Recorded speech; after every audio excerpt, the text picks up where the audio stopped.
May isang binatilyo na iniiwasan ng mga tao sa Barrio Estrella. Yun ay walang iba, kundi si Ismael. Matagal na siyang pagala-gala sa lugar at walang nakakaalam kung saan siya nagmula.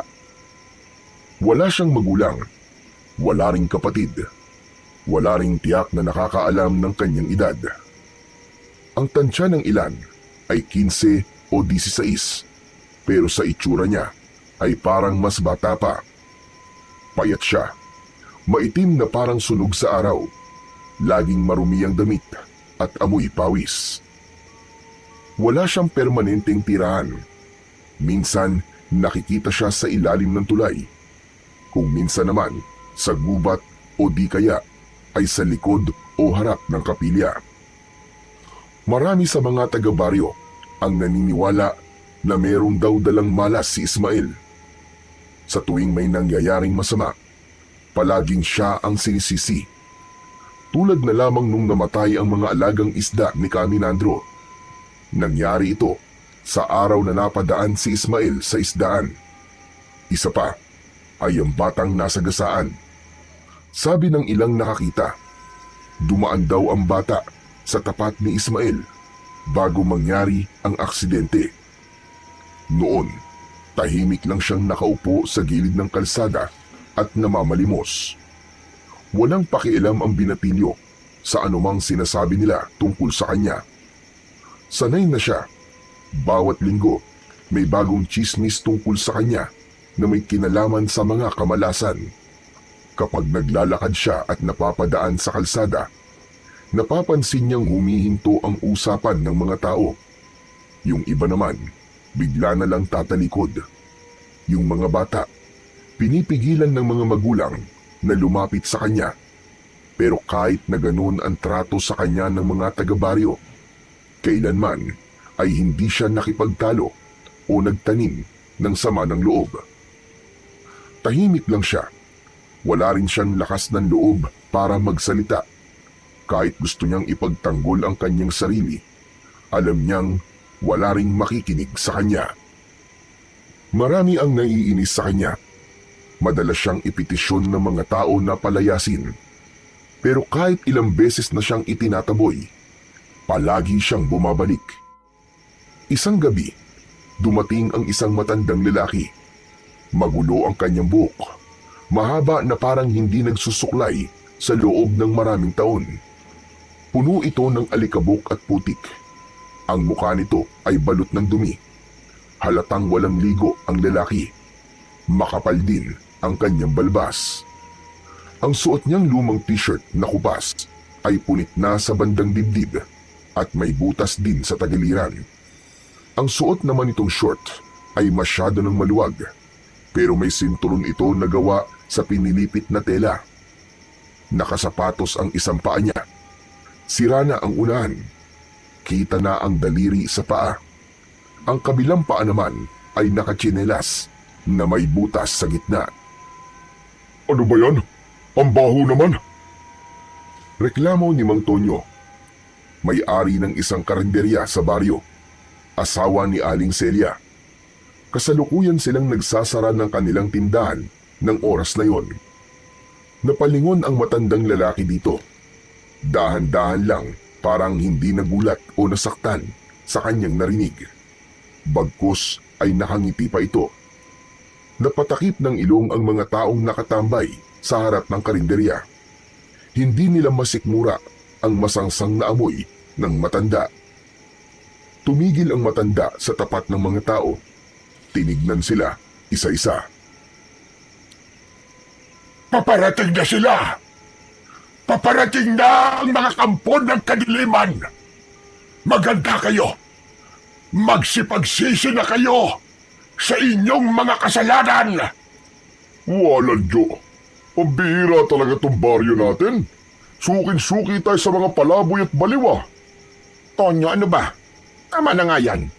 Isarado mo na to't nang makauwi na tayo. Bakit mo ba ako pinapatigil? Hindi mo ba naririnig yung sinasabi ng matandang yan? Ay nako, ewan ko ba sa'yo? Alam mo nang ang baliw yung tao, ipapatulan mo pa. Hayaan mo na. Ay hindi pwede. Mamaya dito pa tumambayan eh. Tulad dun sa pulubi na tinutulungan mo. Kaya minamalas ang negosyo natin eh. Pambihira ka naman, oo. Ang dami-dami mo na namang sinasabi. Aba, totoo naman yun ah. Ewan ko ba kung bakit masyado kang maawain at palaging kinakampihan ng mga ganyan. Wala namang pakinabang ang mga yan eh. Hoy, ano ka ba? Tumigil-tigil ka nga, Tonyo. Huwag kang ganyan magsalita sa kapwa mo. Halika na nga rito. Hayaan mo na lang siyang magsalita ng kung ano-ano. Wala namang sinasaktan o inaapakan eh. Mas masahol pa nga dyan yung mga chismosa na laging nakaupo sa harap ng tindahan natin. Wala nang ginawa kundi manira ng tao. Ang punto ko lang naman, Celia, kapag narinig ng mga bata yung sinasabi niya, aba, baka matakot ang mga yon. Ay nako, Tonyo. Ewan ko sa'yo. Kung tutuusin eh, mas nakakatakot pa nga ang lakas ng boses mo kaysa sa kanya. Sige na. Ipadlock mo na ang gate at tara na. Napakamot na lang sa ulo si Mang Tonyo at biglang natahimik. Bumuntong hininga siya at muling sumulyap sa matanda. Nang mapansin ng matanda na wala nang nakikinig sa kanya, tahimik siyang nagpatuloy sa paglalakad. Para siyang may hinahanap. Pagdaan niya sa isang lumang kapilya, bigla siyang tumigil. Tumingin siya sa lupa at nagsimulang manginig ang kanyang mga kamay. Ilang saglit pa, napaluhod siya at humagulgol ng iyak. Walang nakikinig! Walang naniniwala! Humanda kayo! Anumang oras, magigising ang mga halimaw! Babalik ang mga nilalang na matagal nang ibinaon sa lupa! Maririnig niyo ang iyak nila! May paparating! May paparating na dilubyo! Biglang napabalikwas si Ismael sa kanyang pagkakahiga nang marinig ang tinig ng matandang lalaki. Kaagad niyang nakita ito sa gitna ng kalsada sa tapat ng kapilyang pinagtutulugan niya ng gabing yon. Umupo ang binatilyo, tumingin sa matanda, tapos ay may kinapa sa kanyang bulsa. Maya-maya pa ay tahimik siyang lumapit. Hawak ang isang piraso ng biskwit. Iniabot niya ito sa matanda. Tumingin ito sa kanya. Walang nagsalita, pero ang kanilang mga mata parang nagkakaintindihan. Ngunit ang matandang baliw, tinulungan niya itong tumayo at pagkatapos ay inalalayang palapit sa harap ng simbahan. Pinaupo niya ang matanda sa nakalatag na karton. Lolo, ano pong nangyari sa inyo? Ano po bang sinasabi niyong dilubyo? Narinig mo ba yung sinabi ko kanina? Opo, rinig ko nga po eh. Masaya ko. Sa wakas, meron na ring makikinig sa akin. Lolo, teka po. Saan po ba kayo galing? Ano po bang pangalan niyo? Saan ako galing? Aba, hindi ko alam. Pero ang pangalan ko ay Berting. Lolo Berting. Ako naman po si Ismael. Napansin ko po na nanginginig po kayo eh. Giniginaw ho ba kayo? Nanginginig ako, pero hindi dahil sa ginaw. Sanay na ako sa ganun eh. Katulad mo lang din ako. Sanay na sa lamig at gutom. Lolo, di niyo pa po nasasagot yung tanong ko kanina eh. Yung tungkol po doon sa sinasabi niyo na dilubyo na paparating. Alam niyo ho eh, parang nangingilabot po kasi ako eh. Paano na lang po ako kapag nagkatotoo po yun? Malamang sa malamang po sa baryo na to, ako ang unang mabibiktima. Kaya sabihin niyo po sa akin kung ano pong mangyayari para po makapaganda ako. Saglit na natahimik si Lolo Berting. Tumingala siya sa langit. Tahimik na pinagmasdan ang gumagalaw na ulap na unti-unting tinatakpan ang buwan. Makinig ka sa aking mabuti, Ismael. May isang nilalang ng dilim ang malapit ng magising. Isang halimaw na masahol pa sa isang bangungot Ha? Anong klaseng nilalang po, Lolo? Tao ba siya na isinumpa o hayop na tinuruang maging masama? Hindi. Hindi siya isang tao. At mas malala pa siya sa isang hayop. Isa siyang halimaw na kayang mag-anyong tao pero wala siyang kaluluwa. Isa siyang kampon ng kadiliman. Kampon ng kadiliman? Ibig niyo po bang sabihin? Parang aswang po ba? Tama ka. Pero mas makapangyarihan pa siya sa mga karaniwang aswang. Nakakatakot ang dala niyang delubyo. Yung baryo namin dati, inubos niya. Pinatay niya ang lahat ng tao. Kabilang na doon at buong pamilya ko. Walang awa siyang aswang. At ang kanyang mga sundalo. Aba, talagang may sundalo pa ang mga aswang ah. Huwag kang tumawa. Hindi ako nagbibiro iyo. Ang aswang na yun ay tinatawag na ulog. Isang matandang aswang na itinuturing na ina ng mga tiyanak. Ano po? Ina ng mga tiyanak? Tama ka. Ang ulog ay hindi lang basta isang halimaw. Isa siyang matandang babae na may alam na sinaunang orasyon. Isang dasal na galing pa sa lahi ng mga unang manggagaway. Sa pamamagitan ng orasyon na yon, kaya niyang pabangunin ang mga sanggol na hindi naipanganak. Yung mga pinatay sa sinapupunan, yung mga isinakripisyo at mga naging biktima ng aborsyon na walang pangalan, walang libing, walang dasal. Yung mga pinabayaan. Grabe. Malakas pala at makapangyarihan ng isang ulog. Ha, pambihira.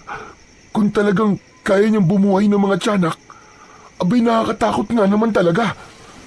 Lalo na dito sa baryo. Marami siyang mabubuhay na sundalo dito. Ano? Talaga? Paano mong nasabi? Isa po akong palaboy dito. Kung saan-saan po ako napapadpad dito sa baryo. Marami na po akong nasaksihan dito na kung tutusin, hindi ko na po sana dapat nakita. Ano naman ang mga yon? May isang bakanting lote po dun. Dun po sa may tabing ilog. Ginagawa pong tapunan ng mga ganon. Madalas nga po, itinatambak lang po na parang basura eh. Hindi pwede. Hindi pwede. Kung ganun, ay mas manganganib ang baryo na ito. Dahil ang lugar na sinasabi mo, Utoy, perpekto yun sa ritual ng ulog. Kung ganun, paano po natin mapipigilan ng aswang na yun sa masamang plano niya? Kailangan nating hanapin ang ngipin ng dragon. Ano po? Ngipin ng dragon? Lolo, totoo po ba yun? Akala ko po katang-isip lang po mga dragon. Hindi lahat ng alamat ay katang-isip, Ismael. Totoo ang mga dragon. Sa mga sinaunang kwento, ang dragon ay isang espiritu na may mahalagang tungkulin sa mundo ng mga patay. Ano pong ibig niyong sabihin? Malalaman mo din sa takdang panahon. Kaya pala, walang nakikinig po sa inyo na ibang tao eh. Hindi po kapani-paniwala yung mga sinasabi niyo eh. Lolo Berting, kung totoo pong may dragon, sino po magpapatunay? Wala pa namang nakakakita ng dragon eh. Dahil hindi sila basta-basta nagpapakita. Pero maniwala ka, totoong-totoo sila. Dahil kung hindi sila totoo, paano namin napatulog ang ulog? Ay oo nga no. Paano niyo po natalo ang aswang? Nung gabing yon, desperado na kaming dalawa ni Mang Cardo, ang nag-iisang albularyo sa amin noon. Halos mawalan na kami ng pag-asa dahil nga halos lahat ng tao sa baryo ay napaslang na ng ulog. Nagpakita sa kanya ang isang gintong dragon. Wow! Ang astig po siguro nun, no? Grabe! Kung ako siguro matatakot ako't mahihimatay kung makakakita ko ng isang makapangyarihang nilalang na tulad po ng dragon. Ako man, iho. Mahihimatay din siguro ako kung makakakita ko. Pero iba si Mang Cardo na kaya niya. Kaya naman, pinagkalooban siya ng isang gintong pangil o mas kilala sa tawag na mutya ng ngipin ng dragon. Ginamit ni Mang Cardo ang mutya na yon upang patulugin ang ulog sa huling sagupaan. Nang mawalan ng malayang halimaw, kami na nga mismo ang naglibing sa kanya at kasama naming ibinaon sa lupa ang mutya. Lolo Berting, ano pong nangyari? Ba't biglang sasalakay po dito ang ulog ngayon? Dahil may nagnakaw ng mutya. Kinuha ito ng mga tangang magnanakaw na yon. Pero paano niyo po nalaman na ninakaw? Sinira nila ang libingan. Itinaas ang kabaong na nasa ilalim ng lupa at kinuha ang lahat ng kanilang pwedeng pakinabangan. Kinuha nilang mutya. Marahil inakala nilang isang ginto o kayamanan yon. Ang hindi nila alam, kamalasan at dilubyo ang hatid na sumpanon. At ang tanging paraan lang po para matalo ang ulog ay ang mutya, ganun po ba? Tama ka. Kaya Ismael, kailangan ko tulong mo. Hanapin natin dito. Ha? Dito po, Lolo Berting? Bakit dito po sa baryo namin? Dahil taga rito ang nagnakaw nun. Ginagamit nila sa pansarili nilang interes. Ganun po ba, Lo? Pero napakarami pong tao dito. Paano ko po malalaman kung sino pong may hawak ng mutya? Kausapin mo sila. Magtanong-tanong ka. Napayuko si Ismael. Hawak pa rin niya ang pakete ng biskwit. May natira pang isa. Kita sa mukha niya ang pag-aalinlangan. Lolo, hindi ko alam kung may makikinig po sa akin dito eh. Kasi dito po sa lugar namin, hindi po nila ako pinapansin. At saka, wala po akong halaga sa kanila dito. Hindi mo kailangan ng pansin nila. Kailangan mo lang ng lakas ng loob at pananampalataya. Dahil kahit ang pinakamahinang tinig ay kayang umalingaw-ngaw kung ito ay totoo. Tumango si Ismael. Kinagat niya ang huling piraso ng biskwit. Ramdam ko, Ismael. Hindi ka naniniwala sa akin. Ramdam na ramdam ko yon. Kaya bukas, sasamahan kita. Ipapakita ko sa iyo ang mismong libingan ng ulog. Hindi na sumagot ang binatilyo. Nakita niyang nahiga na ang matanda at sa isang iglap lang, nakatulog na kagad ito. Madilim-dilim pa nang magsimula ang lakad nina Ismael at Lolo Berting. May mga hamog pa sa paligid at sobrang lamig. Ang mga bahay na nadadaanan nila ay halos sarado pa. Maya-maya nang makalampas sila sa baryo, mga 2 kilometro ang layo, pumasok sila sa loob ng kakahuyan. May makipot na daan papunta sa isang bahagi ng gubat na hindi na madalas puntahan ng mga tao. Tahimik sa lugar na yon at walang maririnig, kundi huni ng mga ibon at mga tunog ng sanga na kanilang naaapakan. Lolo Berting, sigurado ba talaga kayong ito yung dinadaanan natin?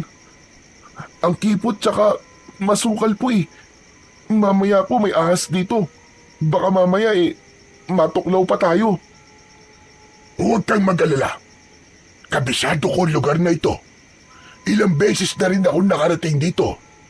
Basta't sumunod ka lang sa akin at huwag kang lalayo sa likod ko. Patuloy silang naglakad sa makipot na daan at pagkalipas ng halos 30 minuto ng paglalakad, huminto ang matanda sa harap ng isang kumpol ng matatandang puno. Isa dito ang may kakaibang itsura. May malaking hukay sa paanan nito Napalunok si Ismael nang makita ito. Nandito na tayo. Dito nakalibing ang ulog. Yumuko si Lolo Berting at marahang tinanggal ang ilang tuyong dahon sa ibabaw ng lupa. Lumitaw ang isang lumang takip ng kabaong. Wasak ang gilid nito. May mga bitak na rin ang ataol. Halatang pinwersang buksan. Huminga ng malalim si Lolo Berting bago dahan-dahang iniangat ang takip. Sa loob, naroon ang ulog. Umalingasaw agad ng amoy na parang nabubulok na laman ng patay na hayop. Lumaki ang mga mata ni Ismael nang makita ang isang matandang babae na nakahimlay sa loob ng kabaong. Payat, halos butot balat na. Ngunit ang balat ay parang pinatuyong balat ng ahas. Nakalugay ang buhok nito. Maputi na lahat at magulo na animoy sapot ng gagamba. Ang mga kuko nito ay mahahaba, matalim at kulay itim. Ang kanyang mukha naman ay labis na nakapagbigay ng takot sa binatilyo. Ang isang mata kasi nito ay bahagyang nakadilat at kulay pula, habang ang isa naman ay nakasara, malalim at natuyo na.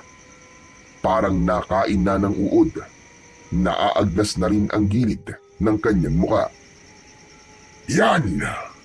Iyan ang ulog. Ang aswang na ina ng mga tiyanak. Tumango si Ismael. Nakatitig pa rin siya sa walang buhay na katawan ng aswang. Lolo Berting, may tanong lang po ko. Ano yun, Ismael? Sige. Kung ganito po kasama ang nilalang na to, bakit hindi na lang nyo sinunog ang katawan niya? Bakit hindi nyo na lang po tinapos ang lahat habang mahina pa siya? Wala naman siyang karapatang mabuhay, lalo na kung puro kasamaan lang ang dala niya. Hindi ganon kadali yun, Ismael. Ang ulog ay hindi basta-bastang nilalang. May laso ng katawan niya. Kapag sinunog mo yan, at sino mang makakaamoy ng usok ay siguradong matetepok. Hindi pwede ang karaniwang apoy. Dapat isang makapangyarihang apoy ang gamitin. Hala, grabe, ganun po ba? Kung ganun talagang nakakatakot pala yan. Tama ka. At ayon sa kwento ng lolo ko noon, ang kanyang mga ninuno ay nakaengkwentro na din ng isang ulog. Sinunog nila ito, pero marami sa kanila ang sumuka ng dugo. Para daw silang sinasakal hanggang sa nawalan na ng hangin. Kaya po pala inilibing nyo na lang. Teka, bakit nyo nga po ba ako isinama dito? Dahil alam kong hindi sapat ang kwento lang iyo. Kailangan may makaalam ng totoo. Dahil kapag may nangyari sa aking masama, ikaw na lamang ang tanging pwedeng magpatuloy at magsabi sa kanila ng babala. Muling napatitig si Ismael sa matandang aswang. Bahagya siyang napaatras nang makitang tila gumalaw ang ilang daliri nito. Lolo! Lolo, tingnan niyo! Gumalaw po yung kamay niya! Huminahon ka! At huwag ka masyado maingay. At baka mapabilis ang pagising niya. Lolo, tara na! Natatakot na po ako sa nilalang na yan! Ismael! Hindi na ako sasama pabalik sa baryo. Ha? Hindi na kayo sasama? Bakit po? Paano po ako? Hindi ako pwedeng umalis dito. Kailangan kong bantayan ang katawan niya para subukang pigilin ang pag-aasik niya ng lagim. Makinig kang mabuti sa akin, Ismael. Gawin mo ang lahat para maiparating sa mga tao ang pagdating ng dilubyo. Pero tulad nga po ng sinabi ko kagabi, isa lang po akong pulubi. Wala po makikinig sa akin . Lahat sila tiyak na pagtatawanan lang po ko. Saka, isa pa, baka kung magsabi ako ng tungkol sa dilubyo, baka sa akin po isisi yun. Lalo na tagtingin po nila sa akin ay malas . Paano po sila maniniwala sa akin? Alam ko kung ano ang pakiramdam ng hindi pinaniniwalaan. Danas na danas ko na yan, mula noon hanggang ngayon. Pero tandaan mo, minsan, hindi mo kailangan ng tiwala ng lahat. Isang tao lang ang kailangang maniwala sa'yo. At yun na ang simula. Pero, natatakot ako, Lolo Berting eh. Sana hindi na magkatotoo ang mga sinasabi mo, Lolo Berting. Yun din ang gusto kong mangyari. Pero malinaw ang pangitain ko. Magigising ang ulog na ito. At pag nagising siya, doon na siya maghahasik ng lagim. Tinignan nito si Ismael na puno ng takot at pagkalito. Bantayan mo ang gabi, iho. Pakinggan mo ang hangin. At kung may maririnig kang iyak ng sanggol, wag na wag kang lalapit. Lumayo ka kung kinakailangan. Dehado ako nito. Paano ako? Isa lang po akong palaboy eh. Saan ako magtatago? Kaya kailangan mahanap mo ang mutya ng ngipin ng dragon para mapatahimik kagad ang halimaw na ito. Paano ko po yun hahanapin? Kung hindi ka pwedeng magtanong, magmasid-masid ka. O sige na, umalis ka na habang maaga pa. Gawin mo sana ang lahat, iyo. At saka nga pala, may isang paalala pa ako. Ang ulog ay isang mapagpanggap na nilalang. Huwag kayong magtitiwala sa mga estranghero. Umalis na si Ismael mula sa libingan ng ulog. Habang naglalakad sa makitid at masukal na daan pabalik sa baryo, paulit-ulit na bumabalik sa kanyang isipan ang mga sinabi ni Lolo Berting. Natakot na siya para sa kanyang sarili. May bahagi sa kanyang isip na gustong tumakbo palayo. Iwan ang baryo. Umalis habang may oras pa. Iligtas ang kanyang sarili. Pero may mas malakas na tinig sa puso niya na hindi niya kayang talikuran ang baryo. Oo, madalas siyang hindi pinapansin. Tinatawag siyang malas, nilalayuan at minamaliit. Kung minsan ay sinasaktan pa. Pero sa kabila ng lahat ng ito, ang naging tahanan niya ay ang baryong ito. Dito siya natutong mabuhay. Dito siya umiiyak, tumatawa, kumakain, natutulog sa gilid ng kalye. At sa kabila ng lahat, dito siya umaasang isang araw ay may makakakita rin sa kanya bilang isang tao. Siya lang ang nakakaalam ng totoo sa nalalapit na panganib. Kahit alam niyang wala siyang pangalan sa mata ng nakararami, alam niyang hindi siya dapat na basta na lamang manahimik sa tabi. Kailangan niyang kumilos para sa kaligtasan ng baryo. Samantala, naiwan naman si Lolo Berting sa harap ng lumang libingan. Tahimik, hindi kumikibo. Tinititigan niya ng matagal ang kabaong na bahagyang natatabunan ng mga tuyong dahon. Humugot siya ng malalim na buntong hininga at marahang ipinikit ang mga mata. Waring binabalikan sa isip ang mga masalimuot at masakit na alaala sa kamay ng ulog. Ang nilalang na minsan na nagdulot ng lagim sa kanilang dating baryo. Pagdilat niya, muli niya itong tinitigan at nangako siya sa sarili na hindi na mauulit ang nangyari noon. Hindi na niya hahayaan na makalabas pa sa kabaong ang aswang. Babantayan niya ang libingan. Gagawin niya ang lahat ng kanyang kayang gawin, kahit pa ang kapalit ay sarili niyang buhay. Samantala, sa baryo, abala na si Aling Celia sa loob ng kanyang karinderya. Pawis na siya sa pagluluto ng kanyang mga paninda.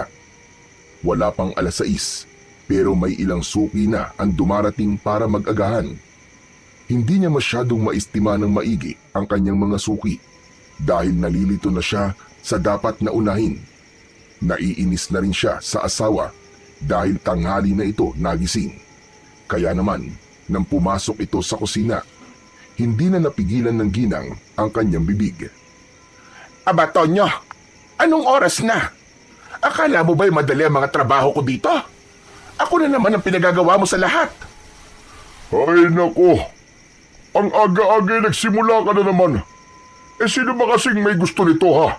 Di ba ikaw naman? Ilang beses ko na rin sinabi sa'yo na magdagdag ka ng mga tauhan para di ka nahihirapan dito. Pero ayaw mo Tapos ngayon nagdadrama ka dyan. Ano ka mo? Ako pa ngayon na nagdadrama. Samantalang kaya lang naman ako hindi kumuha ng kasama dito sa karinderya kasi kailangan natin magtipid. Aba, kaya pa naman natin dalawa to kung tutulungan mo lang sana ako. Ang tigas-tigas na mukha mong hayaan ako dito tapos ikaw puro lakwatsa at sugal lang ang inaatupag. Ay nako, ilang beses ko man sasabihin sa'yo na wala na akong oras para tumulong dito. Saka teka lang kung wala ako, abay malamang wala ring swerte itong karinderya mo. Sikat ako, kaya dito nagpupunta mga suki mo. Pinagmamalaki mo pang sikat ka. Sikat ka nga, pero sa sabungan, sa inuman at sa utangan. Aba, anong silbi na swerte mo sa negosyo kung hinahaluan mo naman ng bisyo? Napailing si Mang Tonyo. Umupo siya sa bangko at nagbuhos ng kape sa tasa. Alam mo, dapat nga magpasalamat ka pa sa akin Dahil kung hindi sa karisma ko, hindi dudumugin tong karinderya mo. May natural akong hatak sa tao baka hindi mo nalalaman. Napakayabang mo. Kuhang-kuha mo ang inis ka. Umalis ka na nga ditong hayop ka. Oo, chillax ka lang. Ikaw talaga, Celia, oo. O sige na, mamaya ay hihahanap kita ng bago mo makakasama dito. Bakit? May pampasweldo ka ba ha? Siyempre, ako pa ba? Wala ka kasing bilib sa akin Relax ka lang kasi. Konting tiis na lang, yayaman din tayo. Malapit na talaga. Yayaman. Galing sa sugal. Tonyo naman. Ilang beses ka lang natatalo. Tapos nababaon ka pa sa utang. Sino ba nagbabayad ng mga utang mo? Ako, hindi ba? Tapos hindi mo naman binabayaran kapag nananalo ka. Huwag ka nang mag-alala, Celia. Naumpisahan na ang swerte. Pati nga tong karinderya, di ba siniswerte na? Di mo ba ramdam? Huwag mo na akong kinokontra kapag nagsusugal ako para huwag ako malasin. Kaka alam mo ba, na isahang tama ko lang. Itong karinderya mo, magiging restaurant to, maniwala ka. Sos! Ayan na naman. Paandara mo na naman ako ng mga walang silbing pangako mo na yan. Itong karinderya ko, dumadami ang suki ko kasi masarap ang mga luto ko. At mas lalong uunlad to kung sana'y tumutulong ka. Yun lang yon. Ay nako, alam mo, kahit na anong gawin ko, mali pa rin ako sa paningin mo Kung ayaw mo maniwala sa swerte ko, di wag. Basta ako, alam kong darating din yung panahon natin. At kapag dumating yun, tignan natin kung sinong unang ngingiti. Hindi na pinansin ni Aling Celia ang asawa at nagpatuloy na ito sa kanyang ginagawa. Matapos maubos ang kape, tumayo na ang lalaki. Lumabas siya sa karinderya at agad na nakipagkwentuhan sa mga kapwa niya sa bungero sa may kanto. Naiwan si Aling Celia sa loob ng karinderya. Tahimik lang siyang nag-aasikaso ng kanyang mga customer. Nagliligpit siya ng mga pinagkainan, nagbabalot ng take-out, nagluluto at naghuhugas ng pinggan. Hay nako! Ano ba naman buhay ito? Kailangan ko na siguro talagang humanap ng makakasama dito sa tindahan. Wala na talaga silbi ang asawa kong magaling. Pwisit talaga.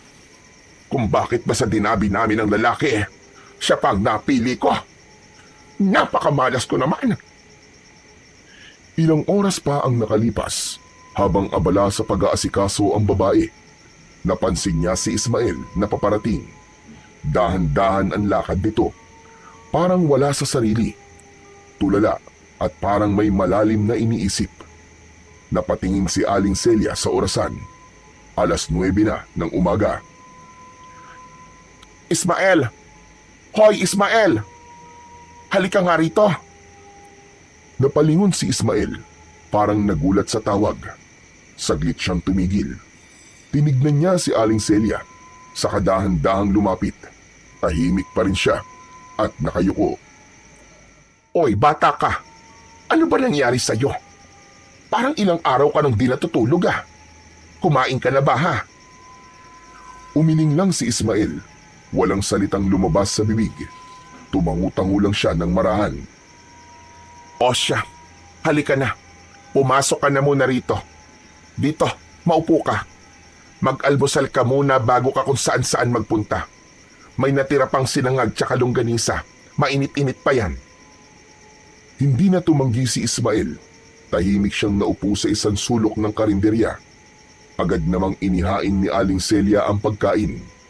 Nilagyan niya ng kanin, itlog at 3 pirasong longganisa ang plato. Sabay naglagay ng malamig na tubig sa baso. O hayan ha, kumain ka lang dyan. Di mo na kailangang bayaran yan.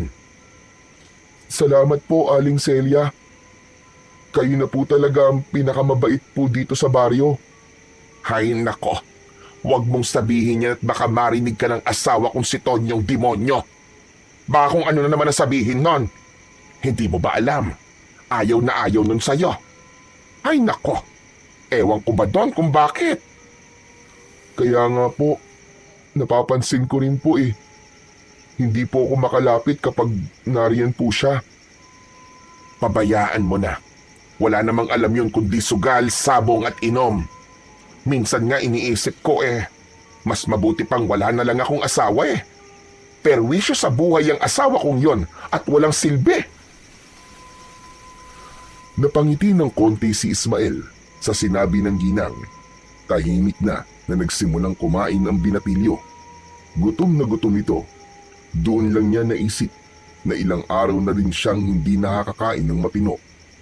Tulad ng nakarang araw na tanging ilang piraso lang ng biskwit ang kanyang ginawang panghapunan. Napansin naman ni Aling Celia na nanginginig ang kamay niya habang isinusubo ang pagkain. Nako, ganyan ka ba talaga kagutom? Kawawa ka naman. Di bale, may tinapay pa ako dyan. Itago mo para may pangmeryenda ka mamaya ha. Tapos mamayang gabi, dumaan ka dito. Bibigyan kita ulit ng pagkain. Talaga po? Ayos lang po ba sa inyo yun, Aling Celia? Hindi po ba nakakahiya? Kasi nababawasan ko po ang pagkain at kita nyo. Aba, hindi ah. Huwag mong iniisip yan. Mas gusto ko nga yung may nakikinabang sa ginagawa ko kaysa naman dun sa isa na kahit maghugas ng pinggan ay hindi magawa. Puro pasarap pa. Buwisit talaga. Napatingin silang dalawa sa labas. Sa hindi kalayuan ay nakita nila ang lalaki na patuloy na nakikipagkwentuhan sa mga sabungero. May hawak na itong bote ng beer kahit umaga pa lang. Oh, nakita mo na. Di ba ang galing? Ang sarap ng buhay. Samantalang ako dito, nagkakandakuba na sa pagtatrabaho. Aling Celia, meron po ba akong maitutulong sa inyo? Nako, ayos lang. Pero alam mo, kung gusto mo, minsan bumalik-balik ka dito. Pag wala yung asawa ko, tulungan mo ko maghugas ng pinggan. Libre pagkain at bibigyan pa kita ng sahod. Talaga po? Sige po Aling Celia. Tsaka kahit wala pong sahod, okay na po sa akin. Kahit libreng pagkain lang po, masayang-masaya na po ako nun. Kahit po ngayon, tutulungan ko na po kayo sa mga trabaho po dito. Talaga? O sige, kung yan ang gusto mo. O siya, ituloy mo muna yung pagkain mo ha. Aasikasuhin ko lang yung mga bumibili. Ipinagpatuloy ni Ismael ang kanyang pagkain. Ngunit nang matapos siya, bigla naman niyang naalala ang kanyang nakita sa gubat at ang dilubyo na maaaring mangyari sa kanilang baryo. Nalungkot ang binatilyo dahil sa kabutihan ni Aling Celia sa kanya. Hindi na lang sarili niya ang gusto niyang mailigtas. Kailangan na talagang mahanap ang mutya. Ayoko masaktan si Aling Celia. Tahimik niyang inilagay sa gilid ng mesa ang pinagkainan niya. Tumingin siya sa paligid ng karinderya, sa mga upuan, sa kurtinang medyo naninilaw na dahil sa tagal ng nakasabit sa lumang larawan ni Aling Celia at ng asawa nitong nakasabit sa dingding. Bigla siyang natulala. Ngunit bigla siyang nagising sa kanyang pag-iisip nang bumalik si Aling Celia, bitbit ang bayad ng customer. O ano, ayos ka lang ba riyan? Parang ang lalim ng iniisip mo. Opo Aling Celia, okay lang po ako. Eh bakit parang malungkot ka? May naalala lang po kasi ako eh. Tungkol po dun sa babala ng matanda. Tungkol po sa paparating na dilubyo. Ang tinutukoy mo bang matanda ay yung taong grasa na kung ano-ano ang pinagsasasabi? Nako, huwag kang maniniwala sa mga ganon. Kasi yung isip nila kung saan-saan nakakarating at namamasyal. Minsan, dala na lang din ng katandaan o gutom, kaya kung ano-ano na lang ang lumalabas sa bibig. Huwag mo nang masyadong intindihin yon, iho. Hindi po Aling Celia eh. Hindi po siya matandang baliw. Nakausap ko po siya ng maayos kagabi at kanina po, meron po siyang pinakita sa akin. Mga bagay po na magpapatunay po na totoo nga po mga sinabi niya. At ano naman ang mga pinakita niya sa'yo? Aling Celia, isang lumang libingan po sa gitna ng gubat. Doon po ako galing kanina. Sabi niya po, doon nakalibing ang ulog na posibleng umatake dito sa baryo natin. Ano ka mo? Ulog? Opo, isa pong aswang. Eh di ba't sabi mo ay nakalibing na ang ulog na yan? Bakit ka nag-aalala? Eh patay naman pala. Aling Celia, ang sabi po niya sa akin magigising daw po ito. Kasi po, may nagnakaw po ng mutya ng ngipin ng dragon. Kailangan daw po ito mabawi at maibalik sa libingan para hindi po ito magising. Aba, nakakatakot nga naman yan, iho. Pero sigurado ka bang ulog ang nakita mo? Opo, Aling Celia. Nakakatakot nga po siya. Ang pangit po ng mukha niya. Parang halimaw. Parang kalahating ahas at kalahating tao. At kung totoo po na magising ito, lahat po ng tao dito mauubos po. Ganon kalakas ang aswang na yun? Opo, Aling Celia. Jesus Maria Josep, eh paano yan? Paano natin hahanapin yung mutya na yun? At saka, sigurado ba yung matanda na taga rito'y magnakaw? Opo, sabi niya nakita niya daw po ito sa kanyang mga pangitain. Kung ganon, tutulungan kita, Ismael. Hahanapin natin ang mutya. Talaga po? Naku, salamat po, Aling Celia. Totoo nga po pala yung sabi ni Lolo na hindi ko kailangan ng tiwala o paniniwala ng lahat kung may isang maniniwala. Yun na daw po ang simula. Ang lalim nun ah. Pero sandali, ano ba ang itsura ng mutya ng ngipin ng dragon? Mukha daw po itong pangil na matulis ang dulo. Kulay ginto daw po ito, Aling Celia. Kaya napagkamalan na may halaga nung magnanakaw. Kulay ginto. Kaya pala. Abay kung ako rin naman na makakakita nun, baka maisip ko rin na ginto talaga yon. Pero sabi mo, pangil yun ng dragon. Eh hindi ba yung delikado sa taong may tangan nito ngayon? Delikado po. Sobrang delikado po dahil ito po ang dahilan kung bakit magigising po ang ulog. Ang mutya na nagpatulog dito ng mahabang panahon.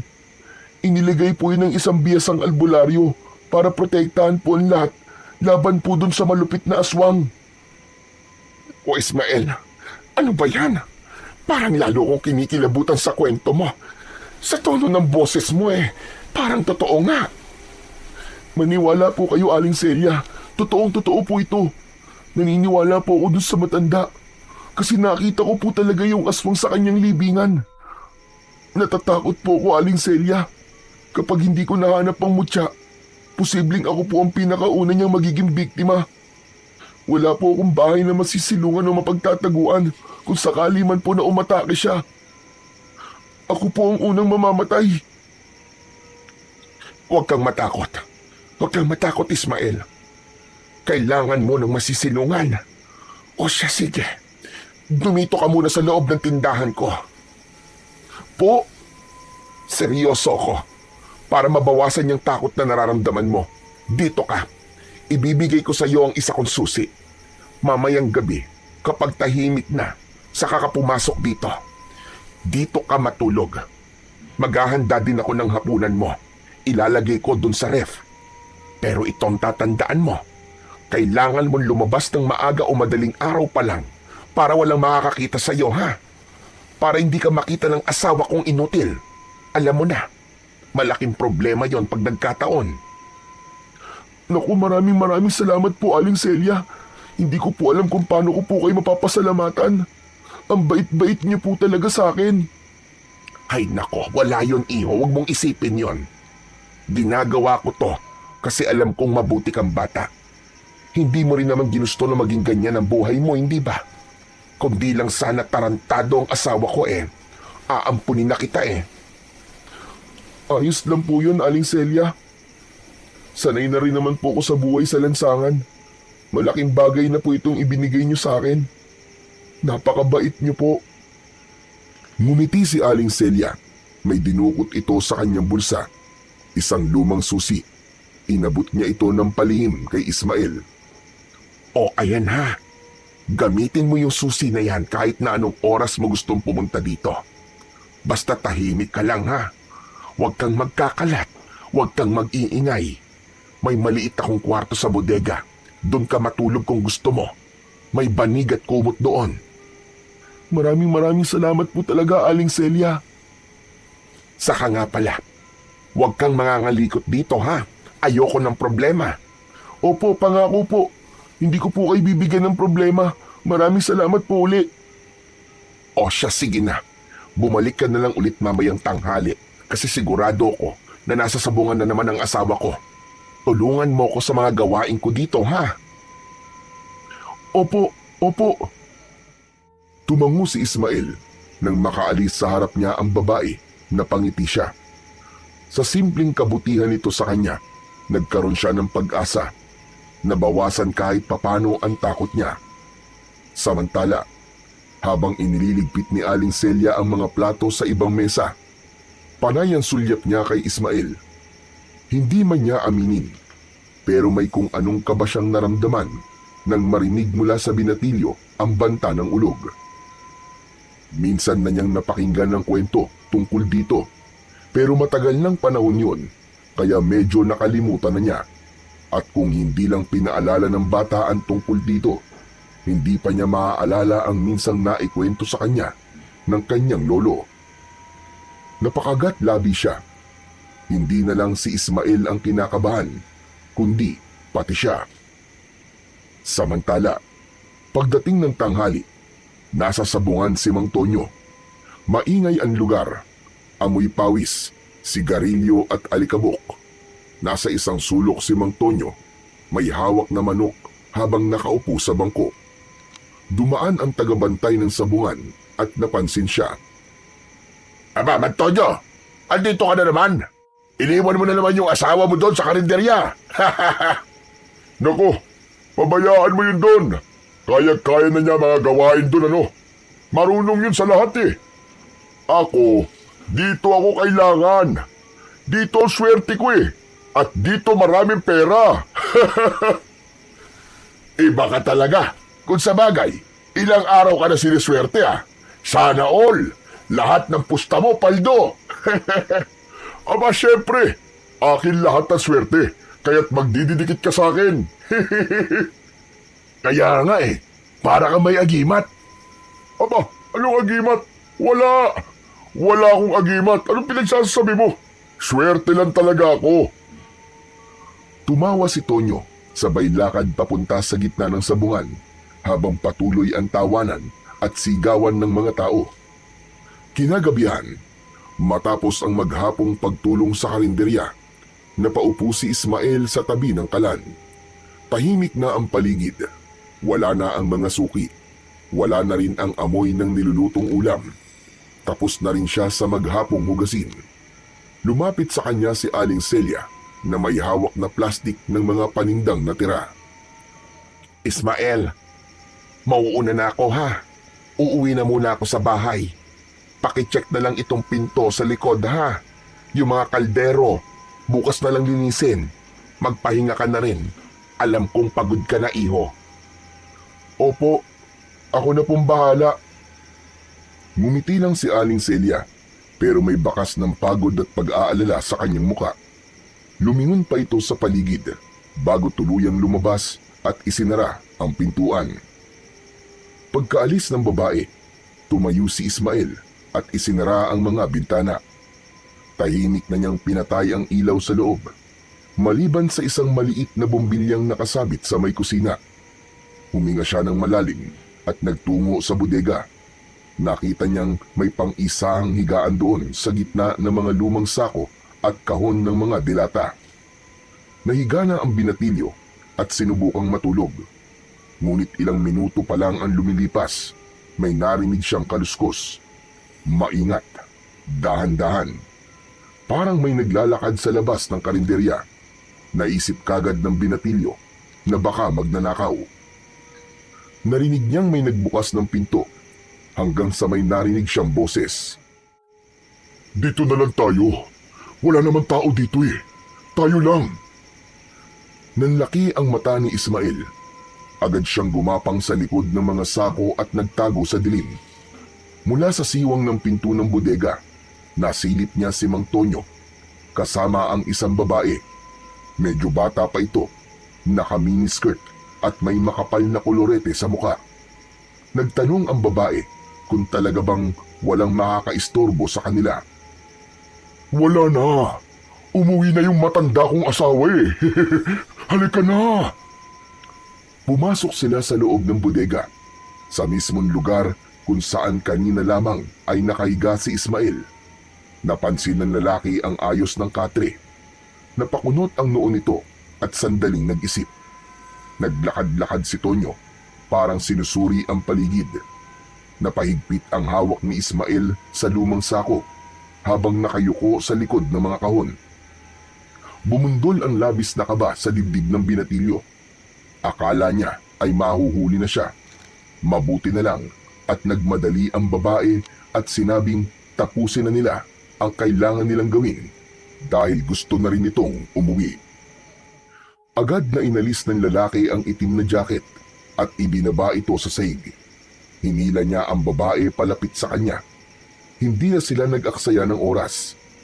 Si Ismael, sa kanyang pinagtataguan, ay napatakip na lamang ng bibig gamit ang dalawang kamay. Hindi na siya halos humihinga. Ang kanyang mga mata ay nanlaki at ang kanyang pisngi ay nag-init sa nakikitang nagaganap. Dahan-dahang hinagkan ni Mang Tonyo ang leeg ng babae habang abala sa pagbukas ng kanyang sinturon. Ang swerte ko talaga ngayong gabi. Iiwas sana ni Ismael ang kanyang paningin, pero biglang napako ang kanyang mga mata sa leeg ng lalaki. Nakita niya ang suot nitong kwintas na may palawit na gintong pangil. Tumulo ang luha sa mga mata ni Ismael. Hindi lang lihim na pagtataksil ang kanyang nasaksihan, kundi dahil din sa isang mas mabigat na katotohanan. Nalaman niyang ang mismong asawa ni Aling Celia ang siyang sinasabing magnanakaw ng mutya. Siya ang kumuha ng bagay na hindi dapat galawin. At ngayon, alam ni Ismael na ito ang magiging dahilan kung bakit muling magigising ang halimaw na matagal nang natutulog. Maya-maya, unti-unting bumagal ang kilos ng dalawa, parang hinahabol ang hininga, hanggang sa tuluyang humiga si Tonyo habang pinupunasan ng noo. Tumayo ang babae, isinuot nito muli ang kanyang damit at kinuha ang perang iniabot ng lalaki. Ayos! O paano? Gaya ng dati ha? Sa susunod ulit, text mo lang ako. Tumango ang babae bago lumabas. Nanatili si Tonyo sa higaan, nakapikit, nakangisi. Maya-maya ay umupo ito at kumuha ng yosi sa bulsa at sinindihan ito. Si Ismael sa kanyang pinagtataguan ay nanatiling hindi gumagalaw. Nanginginig siya sa galit at inis. Hindi niya maintindihan kung bakit kailangan gawin ito ng asawa ni Aling Celia. Maya-maya ay nakita niyang tumayo si Mang Tonyo at lumabas na ng bodega. Madaling araw nang lumabas si Ismael sa karinderya. Hindi na siya nakatulog ng gabing yun. Medyo lumayo siya ng konti sa tindahan at doon ay inabangan niya si Aling Celia. Nag-iingat na din siya na makita ni Mang Tonyo kung sakali man na dumating na ang mag-asawa. Maya-maya lang ay nakita na niya si Aling Celia na paparating. May mga bitbit na itong isang basket ng mga pinamili sa bayan. Agad niyang sinalubong ang babae at tinulungan. Nang mailapag na nila ang mga ito sa loob, kaagad na nagbukas ng usapan si Ismael. Aling Celia, pwede ko po ba kayong makausap? May kailangan po akong sabihin tungkol po kay Mang Tonyo. Bakit? Anong meron, Ismael? Kagabi po, nakita ko po siya eh. May kasama po siyang babae sa bodega. Ano ka mo? Babae? Abay, anong ibig mo sabihin? May babae po siyang dinala dito kagabi. Nakita ko po silang dalawa na may ginawa pong kababalaghan. Hindi. Hindi totoo yan, Ismael. Oo, lasinggero at sugaro lang asawa ko. Pero hindi niya ako lulukohin. Tigilan mo yung ginagawa mo, ha? Huwag mong sisiraan ang asawa ko. Hindi ko po siya sinisiraan, Aling Celia. Nakita ko pa nga po na binigyan niya po ng pera yung babae. Aling Celia, mukhang matagal na po nilang ginagawa yun sa inyo. Kasi parang wala lang po sa kanya ang lahat eh. Parang sanay na po. Tama na. Tama na, Ismael. Tama na. Wala kang karapatan na sabihin yan sa akin. Pero, tinulungan kita kasi naaawa ko sa'yo. Tapos ganito ang igaganti mo. Sisiraan mo ang asawa ko sa akin. Sisirain mo ang pamilya ko. Hindi ko po intensyon yun. Sinasabi ko lang po ang totoo. Ayoko po kayong masaktan. At sa palagay mo, hindi ako nasasaktan sa mga sinasabi mo ngayon? Masakit to, Ismael. Hindi mo alam kung anong pinagdadaanan ko araw-araw. Pinanghahawakan ko na lang ang konting respeto na meron pa sa amin ni Tonyo. Tapos ngayon, sasabihin mong may babae siya. Aling Celia, nakita ko po talaga. Kitang-kita po ng dalawang mga mata ko. Hindi po ako nag-iimbento lang. Nakita ko po sila. Tama na. Tigilan mo na yan. Hindi ko na kaya. Napaupo si Aling Celia sa bangko habang hawak ang dibdib at nanginginig ang luha sa mga mata. Bakit kailangan kong malaman ito sa ganitong paraan? Pasensya na po kayo, Aling Celia. Gusto ko lang po talagang ipaalam sa inyo kasi ayoko pong makita kayo na niloloko po ng inyong asawa. Hindi po to para guluhin kayo. Okay lang, iho. Nabigla lang ako kasi sa'yo ko pa maririnig yan. Alam mo, matagal ko na rin naman nararamdaman na may mali. Pero pinipikit ko na lamang ang mga mata ko. Nilulunok ko na lang. Iniisip na baka guni-guni ko lang yung nakikita kong pagbabago sa ugali niya. Palagi kong sinasabi na baka pagod lang siya o baka stress lang sa pagsusugal niya. Pero tama pala ang hinala ko noon pa. Totoo palang may kinakalantari ng ibang asawa ko. Kasalanan ko siguro to. Marami na siguro akong pagkukulang sa kanya. Wala po kayong kasalanan, Aling Celia. Wala po kayong ginagawang masama. Ang sakit-sakit lang, Ismael. Dahil lahat ng sakripisyo ko, parang wala lang. Yung bawat timpla ko ng kape tuwing umaga, yung pagtitiis ko sa pagiging lasing niya, yung paglalaba ko ng marurumi niyang damit kahit amoy alak at sigarilyo. Lahat yun, parang tinapon lang niya. May isa pa po pala akong nakita, Aling Celia. Ano, Ismael? Nakita ko pong nasa kanya po ang mutya ng ngipin ng dragon. Ano ka mo? Bakit nasa kanya yun? Huwag mong sabihin. Opo, Aling Celia. Siya po yung nagnakaw sa mutya. Bakit niya gagawin yun? Paano? Hindi eh. Imposible yun, Ismael.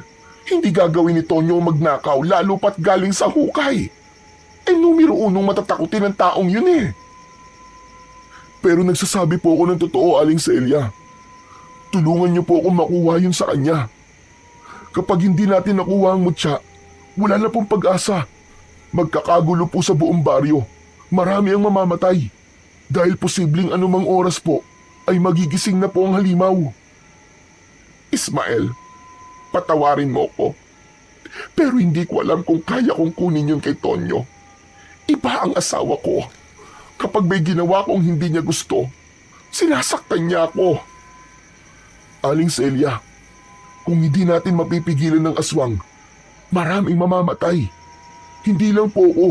Baka pati kayo at lahat po ng kumakain sa karinderya nyo, lahat po ng mga bata. Baka pati ang anak nyo, mapahamak.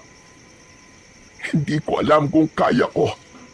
Pero sige, susubukan ko, Ismael. Salamat po. Pangako, kapag nakuha na po natin ang mutya, magiging tahimik na rin po ang lahat. Pero kung sakali man po nahuli na ang lahat, asahan po nyo na poprotektahan ko po kayo. Hindi ko po kayo pababayaan, Aling Celia. Salamat, iho. Pero sinasabi ko na sa iyo ngayon, mahirap tong gagawin ko. Sana hindi lang to basta kwento, ha? Opo, hindi ko po kayo niloloko. Saglit silang nagkatitigan, parehong may takot sa kanilang mga mata. Habang tahimik na nag-iisip si Aling Celia at si Ismael ay may narinig na kaguluhan sa labas. Una, may hinang yabag. Pagkatapos mga boses, paunti-unting lumalakas. Nagkatinginan silang dalawa. Lumapit sila sa bungad ng karinderya at mula roon, nakita nila ang ilang tao na nagtatakbuhan. May nagsabi sa kanila na may namimigay daw ng regalo. Napakunot ang noon ni Ismael. Sa gitna ng kalsada, tanaw niya ang kumpulan ng mga tao. Karamihan ay mga matatanda at bata. Sila ang unang pinuntahan ng dayo. Tuwang-tuwa ang mga ito na nakatanggap ng ayuda. Regalo? Halika, Ismael, tignan natin. Sumabay sila sa agos ng mga tao hanggang sa marating nila ang gitna ng kumpulan. At doon, nakita nila ang tinutukoy ng mga tao. Isang magandang babaeng dayo.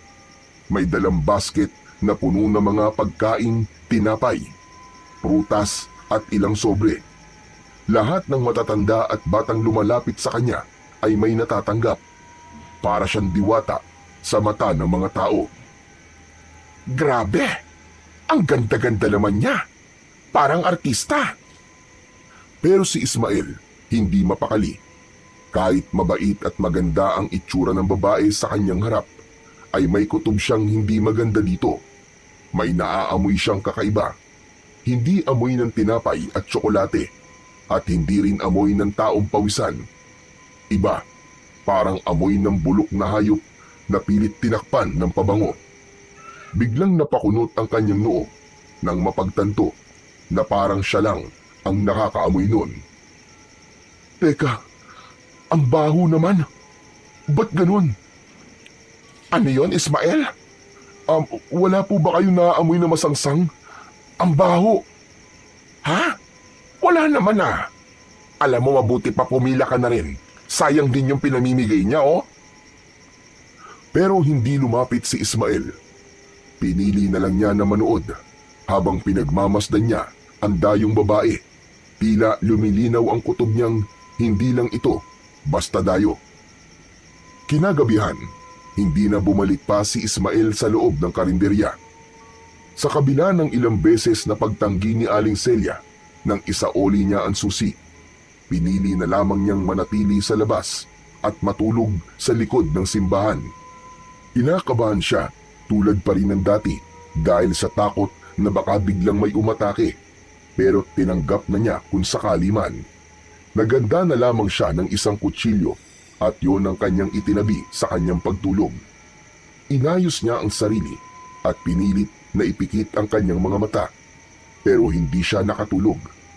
Malalim na ang gabi, pero nanatiling mulat ang kanyang mga mata. Gising na gising ang kanyang diwa. Tahimik na ang gabi. Tanging mga kahol na lang ng aso ang naririnig sa paligid.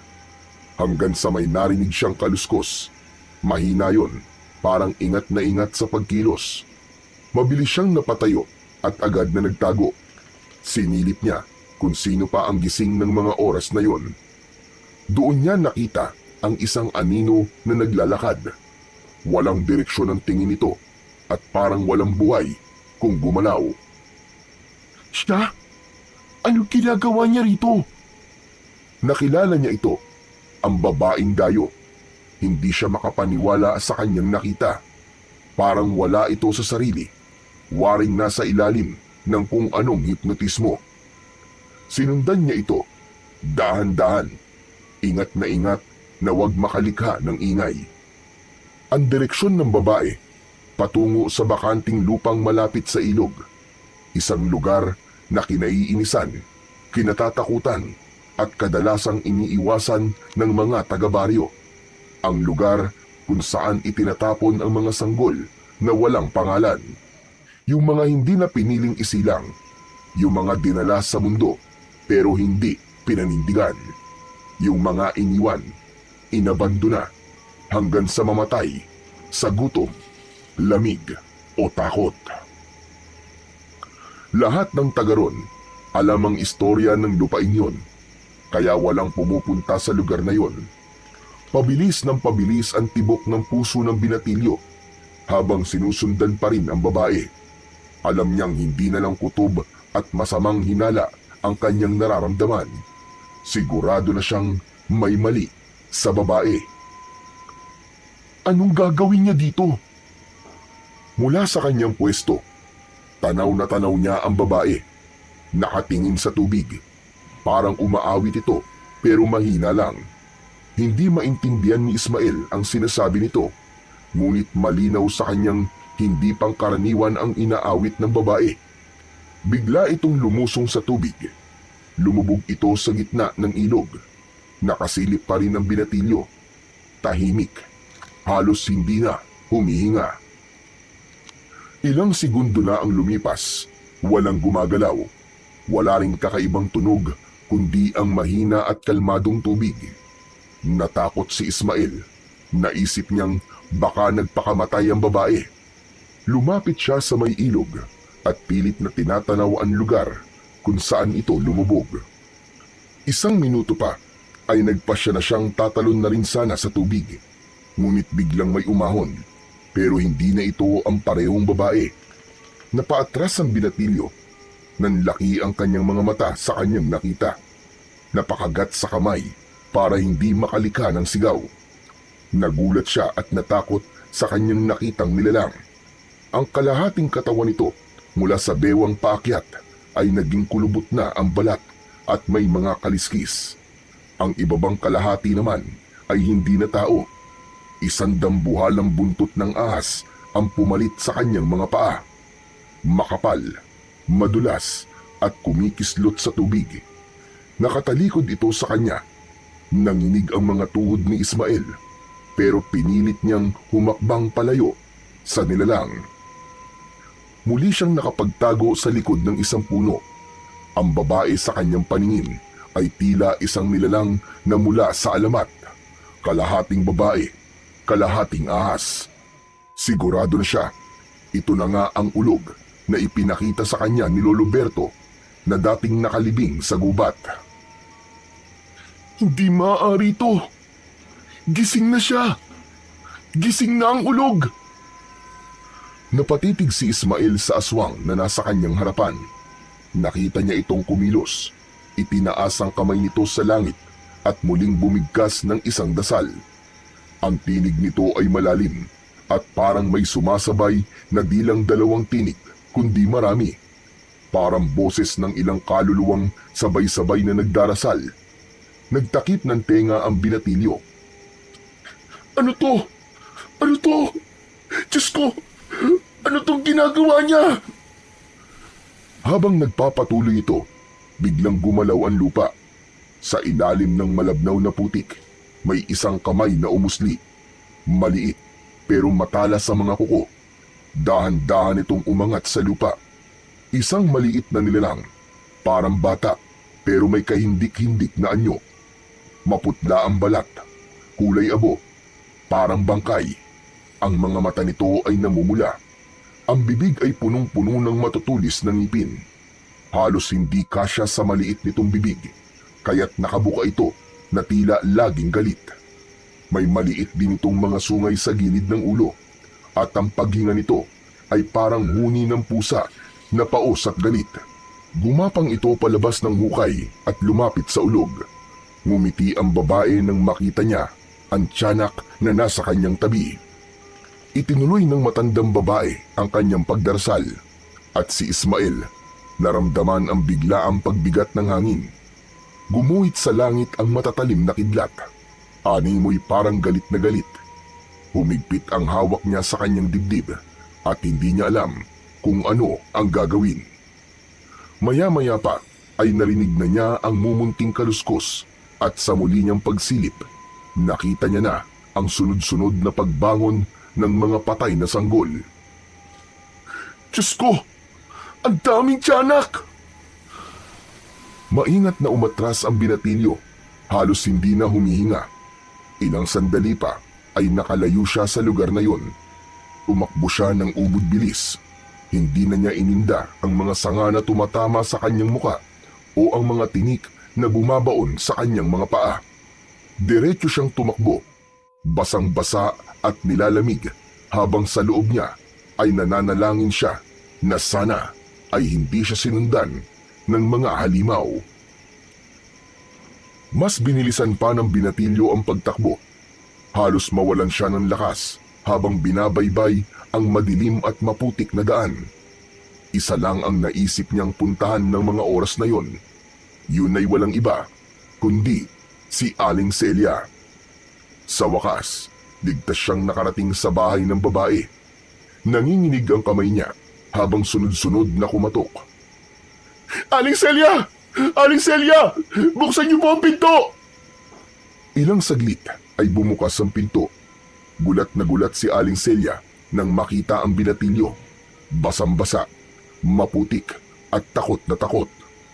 Diyos ko! Ismael! Ano nangyari sa'yo? Ba't ganyan ang itsura mo? Tulungan niyo po ako. Kailangan na po natin yung mutya. Nabuhay na po sila, Aling Celia. Nandito na po ang ulog. Nabuhay na po ang mga tiyanak. Sandali lang. Huwag kang masyadong maingay. Nandito ang asawa ko, lasing. Hindi niyo po ako naiintindihan eh. May mga halimaw na po. Nakita ko po sila. Paparating na po ang dilubyo, Aling Celia. Parang awa niyo na po. Kunin niyo na po sa asawa niyo ang mutya. Yun na lang po ang tanging paraan para mapigilan ang kampo ng kadiriman. Napaatras si Aling Celia. Hindi makapagdesisyon kung ano ang gagawin. Pero bago pa niya maisip ang susunod na hakbang, ay may narinig silang malalim na boses mula sa loob. Celia! Sino ba yan nandyan na?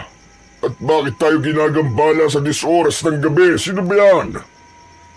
Sumulpot ang lalaki mula sa sala. Hawak pa ang isang bote ng gin sa kamay. Namumula ang muka at halatang kanina pa naglalasing. Ikaw na naman pala. Anong pakay mo ba rito Umalis ka na nga. Huwag kang magdala ng kamalasan sa pamamahay namin. Kung kailan sunod-sunod na swerte ko bigla ka na naman susulpot. Baka dahil sa'yo, matigil ang lahat ng biyayang dumarating. Mang Tonyo, makinig ka po kayo sa akin. Kailangan niyo pong ibigay sa akin ng mutya ng ngipin ng dragon ngayon din. Kailangan natin yun para mailigtas ang lahat.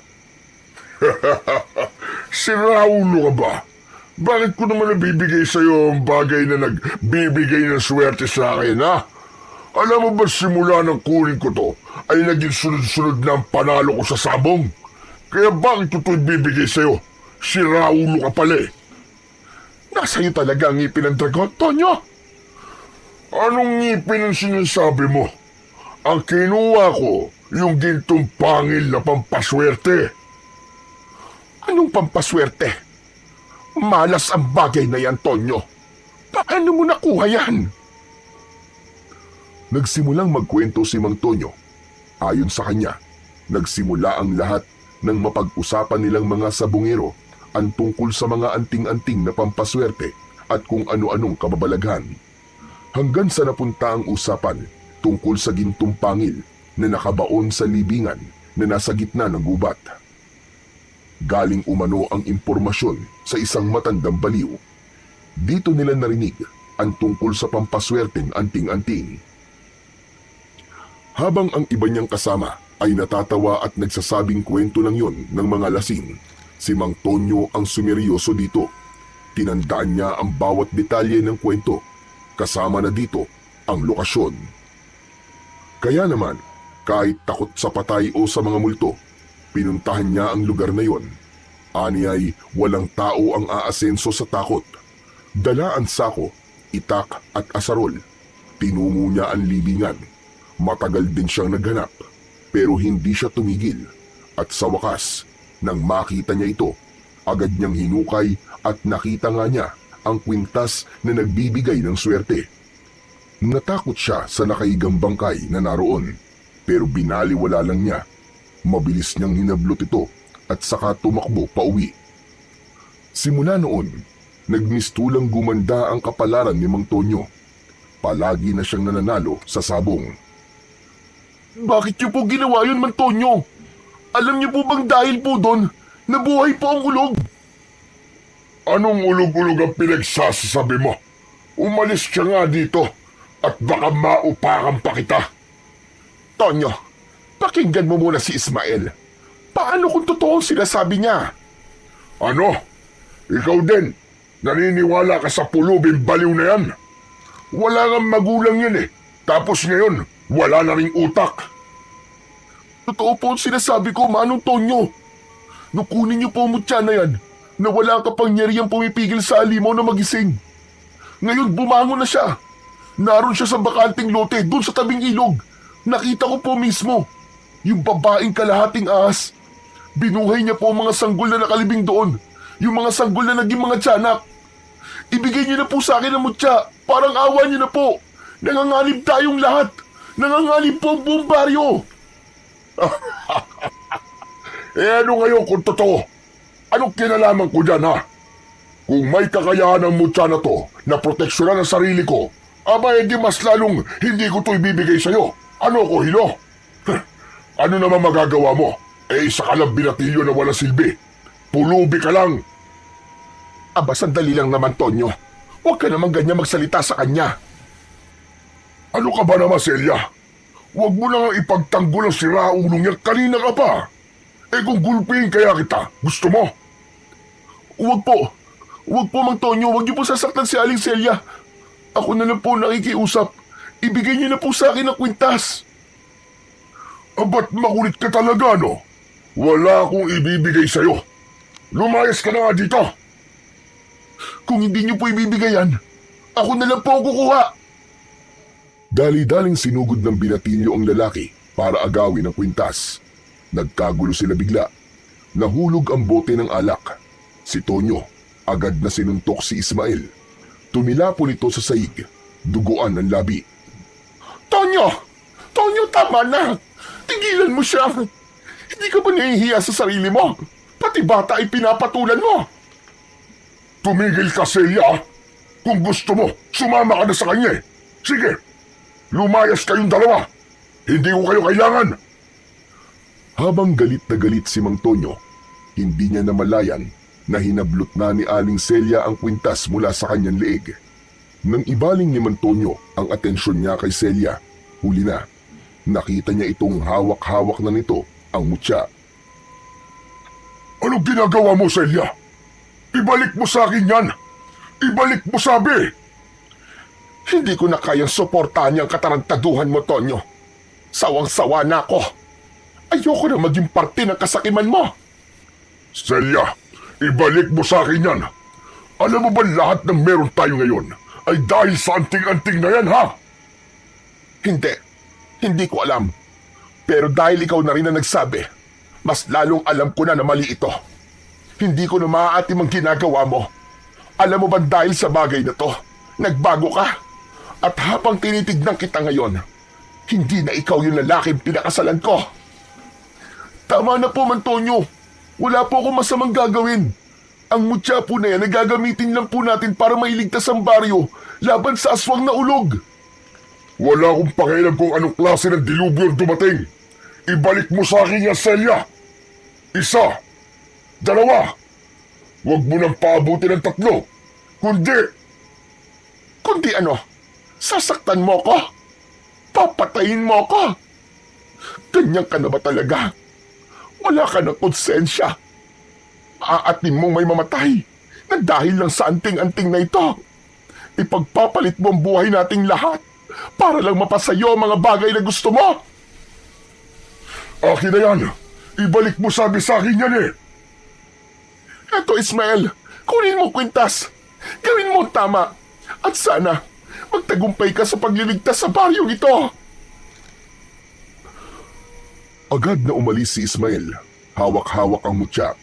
Patuloy pa rin ang ulan, kasabay ang malalakas na kulog at kidlat. Hanggang sa narinig niya ang malakas na tinig ni Mang Tonyo mula sa likod.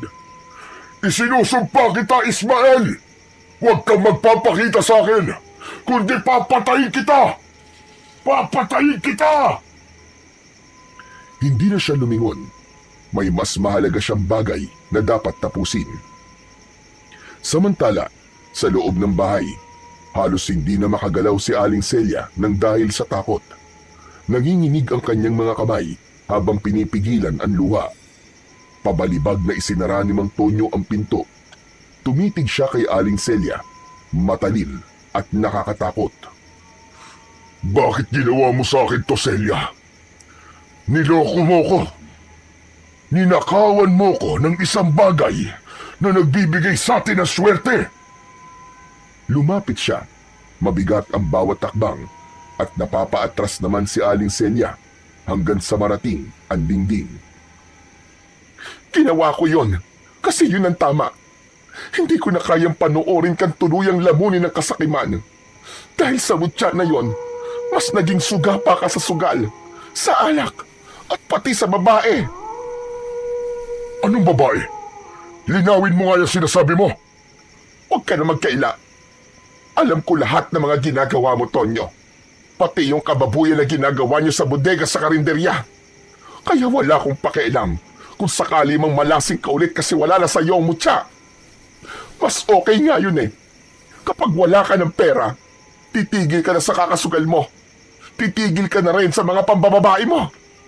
Baka sakaling matauhan ka. Parehong natigilan ng dalawa at napatingin sa pinto nang makarinig ng mumunting yabag sa labas. Parang may nagmamarcha. Kagad silang lumapit sa may bintana at sinilip kung ano ang nangyayari sa labas. Maya-maya ay nakarinig sila ng sabay-sabay na iyak ng mga sanggol sa labas. Kasunod nito ang malalakas na tahol ng mga aso. Wala pang 5 segundo, isang aso ang biglang napaalulong sa labis sa sakit. Tapos ay biglang tumahimik. Kitang-kita ng dalawa kung paanong pinagkaguluhan ng maliliit na halimaw ang alagang aso ng kanilang kapitbahay. Diyos ko po! Madali ka! Isarado mo mga bintana at pinto! Totoo nga ang sinasabi ng pulubi na yun. Diyos ko! Ano itong nagawa ko? Totoo ba nang dahil sa akin ay nabuhay ang mga halimaw na yun? Oo, Tonyo. Ikaw ang may kagagawa nito. Tignan mo! Tignan mo, Tonyo! Tignan mo mga halimaw na nasa labas. Nang dahil sa iyo, nanganganib na ang buong baryo. Biglang may malakas na kalabog sa pintuan. Parang may maliliit na katawan na pilit na umaakyat at kumakalmot sa dingding ng kanilang bahay. Kinakalampag din ng mga ito ang kanilang bubong. Umiyak ang kanilang anak nang marinig ang nakakatakot na ingay na yon. Lumabas ito ng silid at niyakap ang kanyang ina. Huwag kayong maingay. Sisiguraduhin kong walang masamang mangyayari sa atin ngayong gabi. Diyan lang kayo at kukunin ko lang ang itak ko para kahit papano ay may panlaban tayo kung sakali mang makapasok sila. Matapos kunin ang itak sa kusina, siniguro na din ng lalaki na nakasara at nakakandado ang mga bintana at pinto ng kanilang bahay. Maya-maya pa ay tumigil din ang ingay. Samantala, Habang papalayo naman si Ismael sa baryo, wala itong kaalam-alam na nagsimula ng magkalat ng lagim ang mga halimaw. Napakapit siya sa kwintas na nasa kanyang palad. Ramdam niyang nag-iinit ito at parang may sariling buhay at pakiramdam. Gayunpaman ay hindi niya ito binitiwan. Naglakad siya ng mabilis. Kahit madilim ang paligid, ay tinuntun niya ang gubat kung saan sila huling nagkita ng matandang baliw. Ngayong buhay na ang ulog at ang mga kampo nito, alam niyang ang matandang lalaki lang ang maaaring makatulong sa kanila dahil ito lang ang nakakaalam kung paano gamitin ang mutya at kung paano matatalo ang mga halimaw. Ngunit pagdating niya doon, hindi niya nakita ang matanda. Nakailang tawag na rin siya pero walang sumasagot.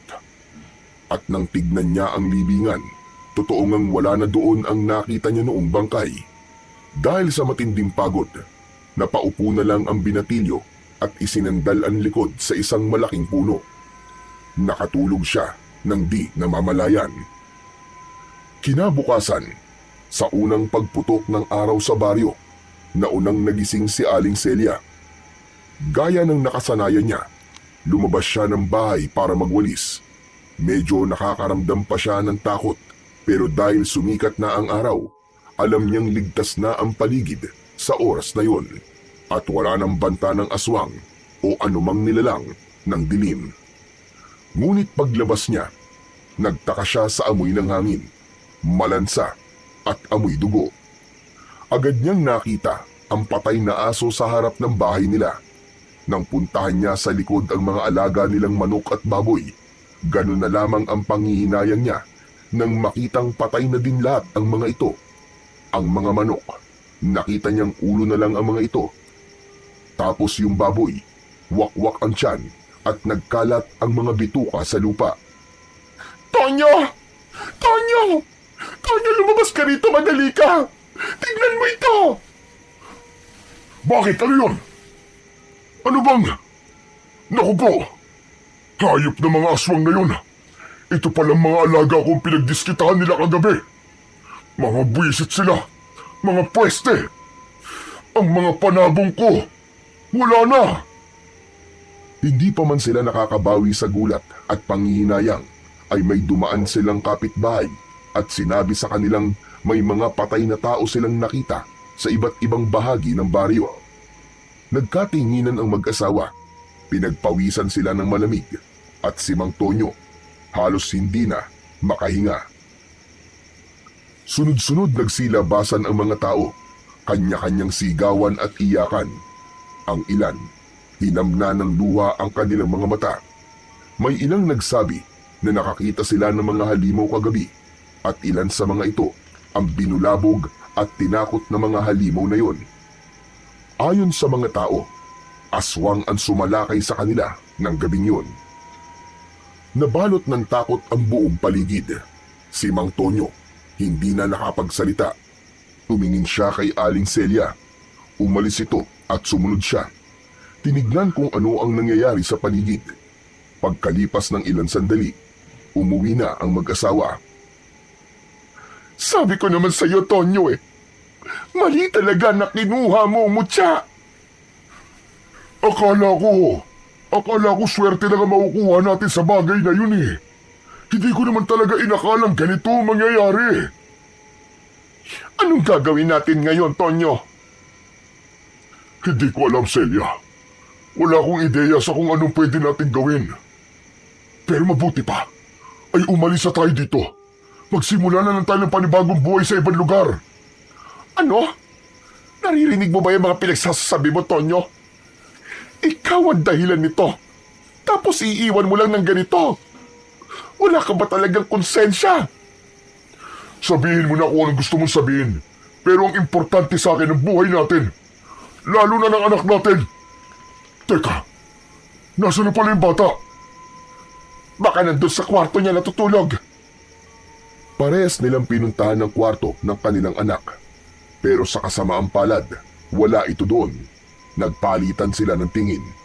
Parehong halata ang takot sa kanilang mga mata. Hindi ito pwede. Kanina lang nandito pa siya eh. Elisa! Elisa, anak! Anak, nasan ka ba? Pumalik ka na rito sa bahay. Tumakbo sila sa likod ng bahay. Pinuntahan ng palikuran ang maliit na bodega, ang lugar kung saan palaging naglalaro ang bata. Pero wala ito ron. Elisa! Elisa, anak! Ikaw ang may kasalanan nito, Tonyo. Kasalanan mo lahat ng ito, hayop ka. Hindi nakaimik si Mang Tonyo. Napatitig siya sa kanyang mga kamay. Naunawaan niya ang laki ng kanyang nagawang kasalanan. Hahanapin ko si Ismael. Hahanapin ko matandang lalaki. Baka sila makatulong sa atin. Gawin mo na ngayon. Subukan mong hanapin sila doon sa libingan kung saan mo nakuha ang mutya. Bilisan mo na, bago mahuli ang lahat. Samantala sa gubat, di pa nagigising si Ismael. Mahimbing pa rin natutulog ito sa ilalim ng malaking puno. Nananaginip. Sa kanyang diwa, nakikita niya ang isang malaking kuweba. At doon ay naririnig niya ang tinig ng matandang lalaki. Yun ay walang iba, kundi si Lolo Berting, ang baliw na matanda. Ismael! Makinig ka! Lolo Berting? Lolo Berting! Asan po kayo? Hindi nagpakita sa kanya ang matanda, pero patuloy niyang naririnig ang tinig nito mula sa kawalan. Lolo Berting! Tulungan niyo po ako!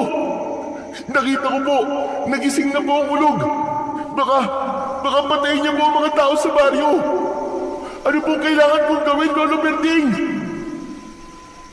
Ikaw ang susi, Ismael. Ikaw ang huling pag-asa para mapuksa ang halimaw. Pero hindi mo ito magagawa ng mag-isa. Makinig ka sa aking mabuti. Kailangan mo ng kasama. Isang ina, isang ilaw ng tahanan na may tapang, may puso at may disiplina. Isang ina na kayang ituwid ang naliligaw. Pero sino po? Sino po ang tinutukoy niyo? Teka, si Aling Celia? Oo nga, baka siya po. Matapang siya at mahal na mahal po niya ang pamilya niya. Baka matulungan niya po ako. Yan na nga ang simula, Ismael. Ang pagkilala sa kabutihan ng iba. Hala sige, kumilos ka na. Gamitin mo ang mutya. Maniwala ka sa sarili mong kakayahan. Tandaan mo, hindi lang sandata ang makakapatay sa mga halimaw. Kapag pinagsama ang liwanag ng mutya at ang pusong dalisay ng isang tunay na mandirigma, kahit ang pinakamagiting at pinakamalakas na nilalang ng dilim, walang magagawa. Lalamunin sila ng dalisay na liwanag. Lalamunin sila ng dambuhalang apoy. Biglang nagising si Ismael. Malalim ang kanyang hininga. Pawis na pawis. Tumayo siya at tinitigan ang hawak na mutya. Humanda kayo. Lalabanan ko kayo sa abot ng aking makakaya. Isinuot niya ang mutya sa kanyang leeg. Saglit siyang tumingin sa paligid. Umaasang makikita si Lolo Berting. Lolo Berting! Lolo Berting, nasan ba kayo? Walang sumagot, pero may napansin siyang kakaiba sa may damuhan sa hindi kalayuan. Unti-unti siyang lumapit. Uminto ang kanyang mga paa nang tuluyang makita niya ang nakabulagtang katawan ng matanda. Maputla na ito, wakwak ang tiyan at puno ng kagat at kalmot ang kanyang katawan. Nakadilat pa ang mga mata nito, parang punong-puno ng takot sa huli nitong mga sandali. Lolo Berting! Lolo Berting! Tumulo ang luha sa kanyang mga mata dahil sa sakit at panghihinayang sa pagkawala ng matandang minsan ay gumabay sa kanya. Biglang may mga yabag sa kanyang likuran. Ismael! Ismael! May kailangan ka malaman. Mantonyo! Agad niyang hinawakan ng mahigpit ang kwintas at bahagyang umatras palayo sa lalaki. Huwag ka mag-alala, Ismael. Hindi ko nakukunin ang mutya na yan. Pumunta ako dito para ipaalam sa'yo na umatake na ang mga halimaw kagabi. Maraming kababaryo natin ang namatay. At ang anak ko nawawala siya. Nawawala si Elisa. Ikaw lang at ang matanda... Bigla itong natigilan nang makitang patay na ang matandang lalaki. Hindi. Ano nangyari? Sino ang tutulong sa atin ngayon para mapuksa ang mga halimaw na yun? Tayo po, Mantonyo. Tayo po magtutulungan para mawala na mga salot na yon. Kailangan na po nating magmadali. Kailangan nating bumuo ng isang magandang plano kasama ang iba nating mga kababaryo. Kung handa tayo sa laban, matitiyak kung may pag-asa tayong manalo. Asahan mo ang tulong ko, Ismael. At ako na ang bahalang magkumbinsi sa mga kababaryo natin. Basta ipangako mo sa akin na hahanapin natin si Elisa pagkatapos ng laban na to. Ipinapangako ko po, Mantonyo. Hahanapin po natin si Elisa. Lumakad na ang dalawa at umuwi na sa baryo. Kaagad na nakipag-ugnayan si Mang Tonyo sa mga namumuno sa barangay. Nagpatawag naman ang kapitan ng agarang pagpupulong kasama ang lahat ng mga tanod at ibang kalalakihan ng baryo. Kinagabihan, ramdam na ramdam ng lahat ang tensyon. Mula sa di kalayuan, naririnig na nila ang iyak ng mga sanggol. Biglang lumakas ang hangin. Pumatak ang ulan. Biglang umalingasaw ang masangsang na amoy. Parang may halong dugo. Narinig nila ang malakas na singasing ng ulog. Naghintay ang binatilyo sa labas. Ilang sandali pa, narinig na nila ang pagmamarcha ng maliliit na paa. Paparating na ang mga tiyanak. Naghanda si Ismael. Tangan niya sa kanyang kamay ang isang espada na ibinigay sa kanya ng kanilang kapitan. Bagamat hindi masabi kung saan o ano ang pinagmulan ng sandata, naging komportable si Ismael sa pagkakahawak dito. Ilang sandali pa ay nasa harapan na niya ang ulog at ang mga tiyanak. Ang mga mata nila ay naglalagablab na parang apoy. Suot mo ang mutya! Akala mo ba mapipigilan mo ako? Hindi lang kita pipigilan! Wawasakin pa kita! Sige! Subukan mo! Isa ka lamang paslit sa palingin ko. Mahina kang nilalang! Biglang gumapang palapit ang ulog at sumugod kay Ismael. Agad itong umiwas, gumulong sa lupa. Habang iniwasan niya ang pagsalakay ng aswang, parang may naririnig siyang mga bumubulong. May nagsasabi sa kanya kung ano ang kanyang gagawin. Tumayo ang binatilyo at buong tikas na hinarap muli ang aswang na ulog. Kung ano ka man, hindi ka mananalo kasi masama ka. Kailanman, hindi nanalo ang kasamaan laban sa kabutihan. Inubad niya ang mutya sa kanyang liig at inilagay ito sa hawakan ng kanyang espada.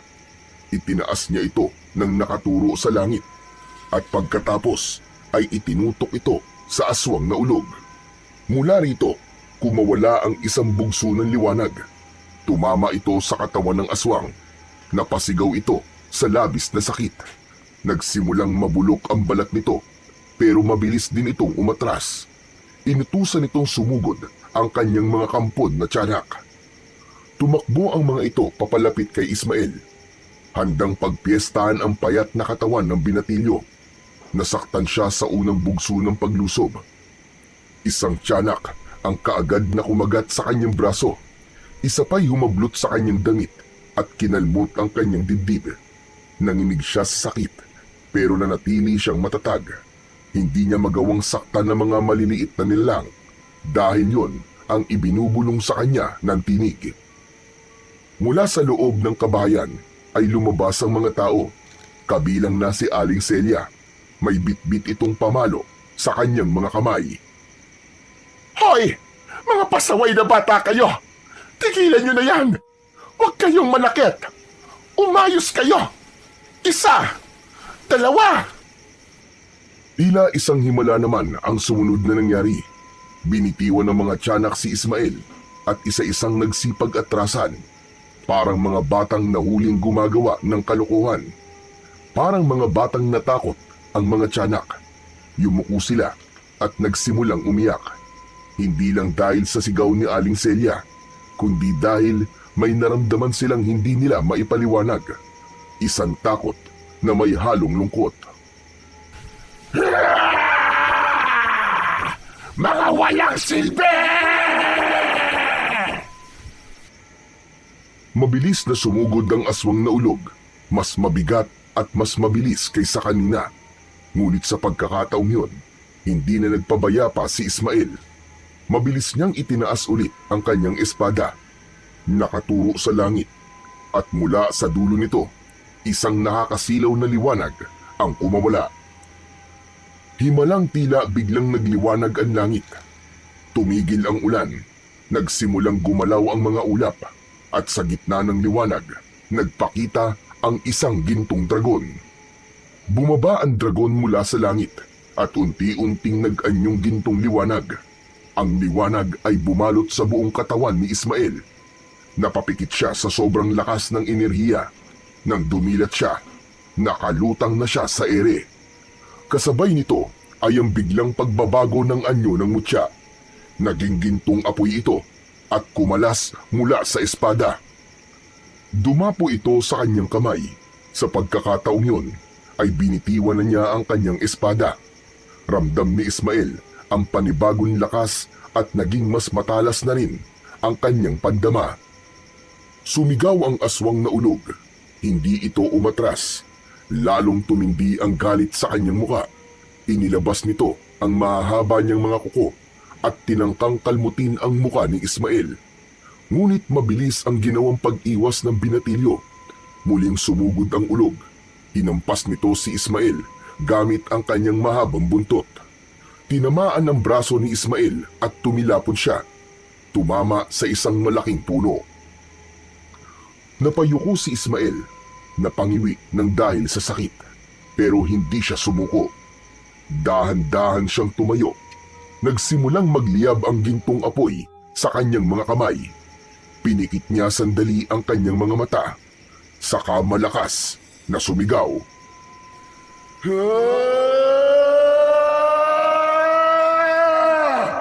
Katapusan mo na!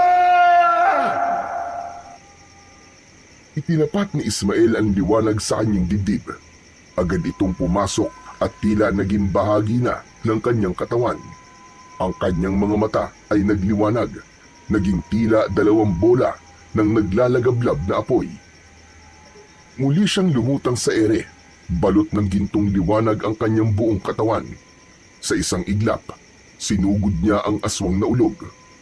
Diretso niyang tinumbok ito at sa bawat pulgada ng paglapit niya, lalong lumalakas ang liwanag sa kanyang katawan.